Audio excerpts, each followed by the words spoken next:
Hello tout le monde, je vous souhaite la bienvenue sur Off the Mat.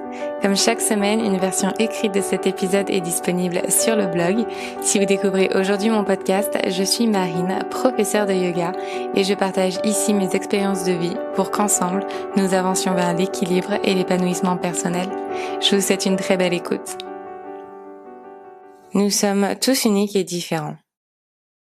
Notre singularité est régie par nos modes de vie, nos modes de pensée.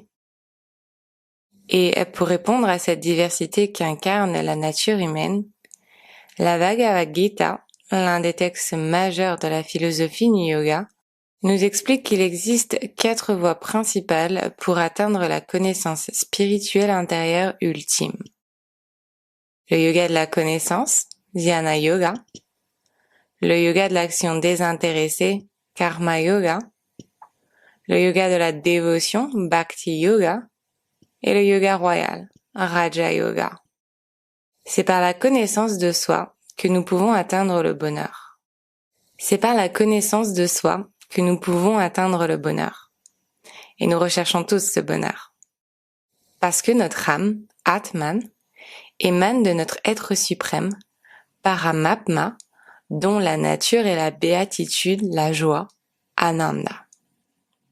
Ananda ne se trouve donc pas dans le monde extérieur, mais bien dans notre monde intérieur. Et pour mener ce voyage intérieur, nous devons nous débarrasser de notre ignorance pour enfin agir avec le cœur. Le yoga, c'est le voyage qui nous mène de l'ignorance à l'illumination. Le but ultime étant la réalisation de soi par la disparition de l'ego. C'est vers ce but que ces 4 voies s'offrent ainsi à nous. Nous ne sommes pas encouragés à les pratiquer un à un de façon dissociée, mais davantage à les considérer comme une combinaison d'outils puissants capables de changer la perspective que nous avons de la vie. Aucune de ces voies est mieux qu'une autre, car chacune nous mène inévitablement vers la même destination. Jnana Yoga, le yoga de la connaissance et de la sagesse. Cette voie nous guide vers l'étude et l'expérience pour atteindre la connaissance de soi. Elle nous encourage à développer notre capacité de réflexion philosophique pour être capable de distinguer le réel de l'irréel. À réfléchir sur le sens de notre vie, à mener notre quête vers la vérité. Via cette connaissance, nous développons notre conscience de nous-mêmes et faisons ainsi taire notre ego. Ce que je sais, je le sais. Ce que je ne sais pas, je ne le sais pas. C'est en remettant en question ce que nous savons déjà que débute notre chemin vers la connaissance intérieure. Nous vivons souvent bien longtemps dans des idées préconçues, des a priori. Or, la vérité ne peut être trouvée que si nous brisons les murs de notre pensée pour ouvrir notre esprit et notre cœur à la grandeur du monde dans lequel nous vivons. Plus nous sommes capables de nous ouvrir, plus nous créons de l'espace à l'intérieur pour accueillir de nouvelles connaissances qui nous permettront de dessiner une vision bien plus réaliste de la vie. Cette voie nous encourage à la curiosité, au questionnement, à l'intelligence mais aussi à l'objectivité, autant qu'à la patience et à la tolérance. Nous sommes encerclés par de l'information et tendons à nous enfermer dans nos propres schémas de pensée. C'est notre capacité à convertir cette information en connaissance que notre apprentissage et notre transformation peut s'opérer. Toute information reçue n'est bien évidemment pas bonne à prendre. Et c'est notre volonté autant que notre capacité à analyser et à évaluer ces informations relativement aux valeurs que nous défendons, que nous construisons notre sagesse véritable et profonde. Karma Yoga, le yoga de l'action désintéressée. Le mot karma fait littéralement référence à une action quelle qu'elle soit. Une pensée autant qu'une émotion est une action de l'esprit. Le mot karma inclut également les effets que sont produits par chacune de nos actions. Car en face de chaque action, il existe une réaction, c'est-à-dire une conséquence. Le principe général du karma est basé sur le principe de cause à effet qui lie chaque individu à sa naissance et à sa disparition. On compte 3 types de karma. Sanchita karma qui fait référence à toutes les actions accumulées de nos précédentes vies. Prarabdha karma qui fait référence à la portion nécessaire de karma pour exister dans cette vie présente. Et Agami karma, notre karma présent, qui est créé présentement par l'individu. Le karma yoga nous enseigne donc que le résultat de chacune de nos actions dépend de l'intention qui accompagnera chacune de ces mêmes actions. L'action désintéressée, c'est ainsi l'action dénuée d'attente, de récompense ou encore de succès. Lorsque l'on agit avec une entière bonté de cœur, sans attendre d'un juste retour, c'est là que notre cœur est purifié et que nous pouvons nous débarrasser de notre ego. C'est là que notre quête vers le bonheur peut se poursuivre. Le karma yoga nous encourage à trouver le bonheur dans le partage et l'entraide. Car c'est lorsque nous sommes auprès des autres pour les aider que nous pouvons satisfaire notre épanouissement personnel. C'est en étant quelqu'un de bon et d'aligné que le bonheur se dessine. Bhakti Yoga, le yoga de la dévotion. Dans cette voie, la manifestation de l'amour envers le monde qui nous entoure se fait au travers de rituels quotidiens. On parle souvent de Dieu dans la philosophie yoga et de ce terme naît la confusion.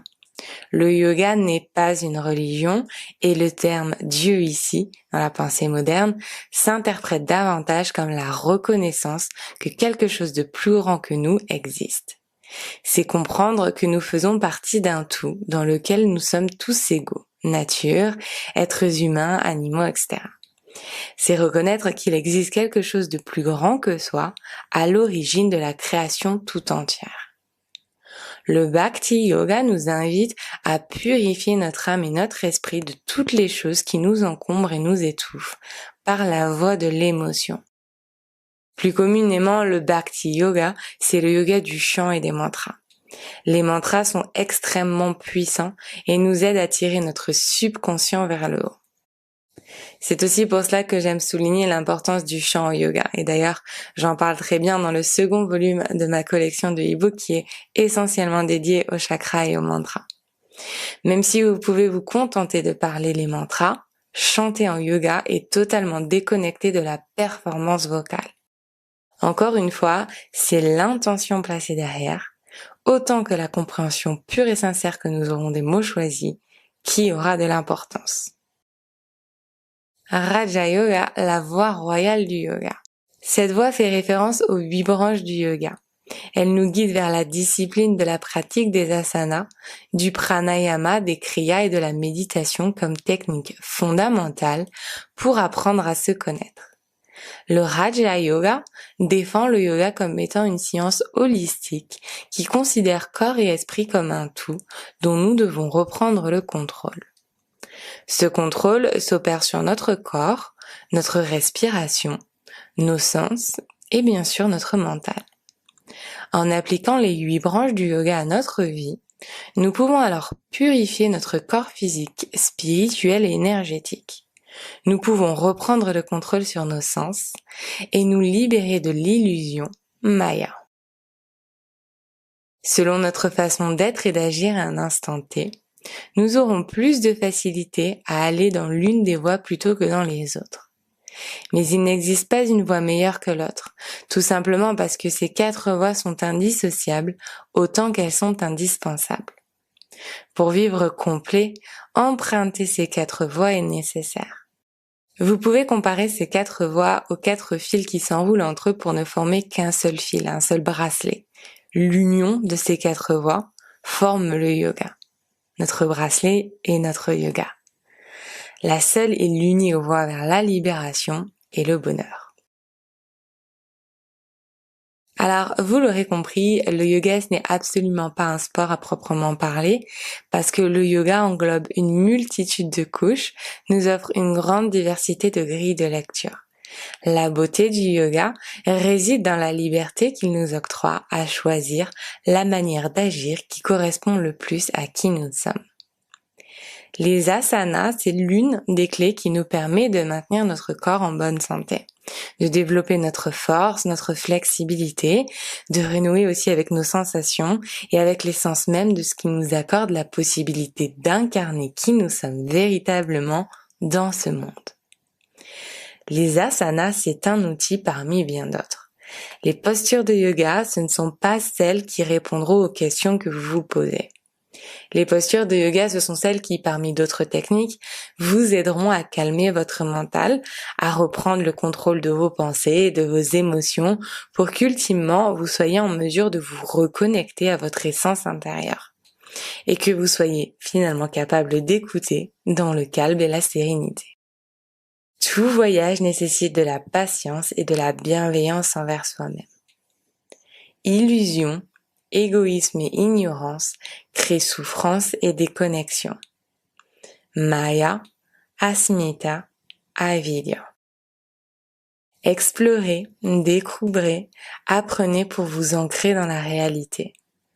Ouvrez votre cœur au monde et à la connaissance. C'est là que débute votre chemin dans le yoga.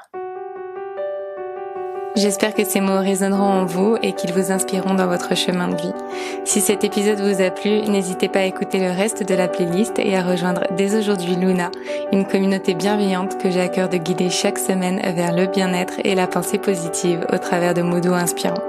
Encore merci pour votre écoute et je vous dis à très vite.